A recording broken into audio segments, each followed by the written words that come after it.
Hello everyone, it's me again. This is in this part I would like to deliver our second paper regarding our research from Port, and in this previous video we share about the Tanjung Perak. In this paper I would like to tell about human resource and green import, the legal finding from a Belawan Port case study.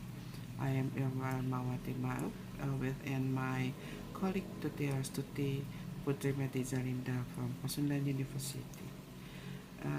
The research come from the situation that Indonesia's maritime sector is in the corner of the economic and logistical system.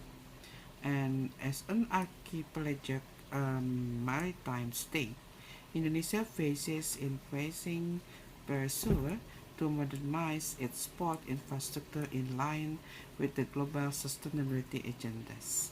And the green port concept has emerged a strategic mechanism to integrate environmental protection, energy efficiency, and digital innovation in port operation. However, the effectiveness depends on fundamentally the clarity, consistency, the enforceability in the natural government.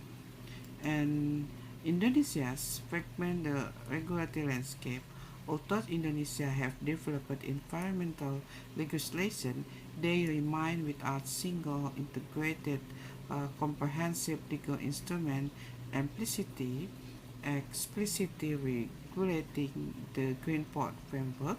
Its regulation function in isolation, addressing different domains without cross-sector harmonization, such as government regulation, and then president decree and ministerial legislation.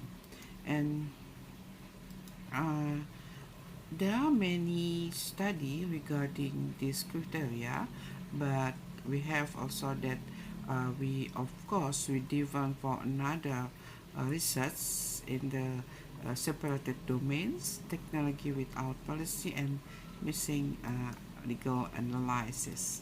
And the research method we have doctrinal legal analysis, uh, and we have Belawan Port case study fit work with 31 port employee through questionnaire, inquiry, and direct objection. And we have also comparative analysis with Singapore, Netherlands, European Union, and United States, and the triangulation data integration of the former norms with the empirical finding to refer the implementation gave. Mm, so the finding is Belawan uh, port sustainability report index of 40.74, and this is categorizing the framework as fair, sustainable rather than robust. This finding underscored the need for the substantial improvement in the legal and the institution uh, dimension of port governance, particularly in environmental responsibility and enforcement mechanism. And this we have also the policy-like phenomenon such as industry innovation, policy-like and implementation uh, gap. And uh, but uh, in this reality, we have uh, environmental crisis at Belawan Port, such as a severe or water pollution, and Belawan Port, where industrial activity result in abnormal pH level, elevated heavy metal concentration, and microorganism However, no systematic enforcement measure has been recorded. They concluded that the water pollution management require an integrated approach between government, port management, industry, and local community. And there is a legal vacuum. To date, there is no rules regarding compensation for the fishermen or for the uh, vessel or the ship corporation affected by marine pollution in North Sumatra and Riau Island, despite strict liability provision on environmental law and management. And there is some hierarchies analysis framework.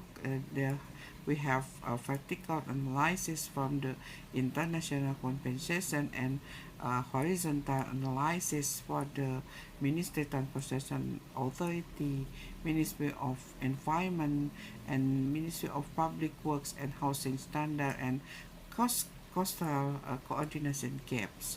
And then the a key legal finding that institutional complexity without substances, although institutional nomenclature and port administration mechanisms were updated, no new provisions were introduced to regulate human resources competition or ensure sustainability of green port program. And we also have a lack of explicit legal basis and transactional provision vacuum and legal vacuum threaten initiative. And uh, what is the contribution of the research? We have the territorial extension, and we also hope that the research have the practical regulatory mapping. And so what is the conclusion and the implication? So we have urgent need for the unified framework, and then the institutional coordination imperative and environmental justice priority and international commitment alignment. That's all for my presentation. Thank you very much. See you soon.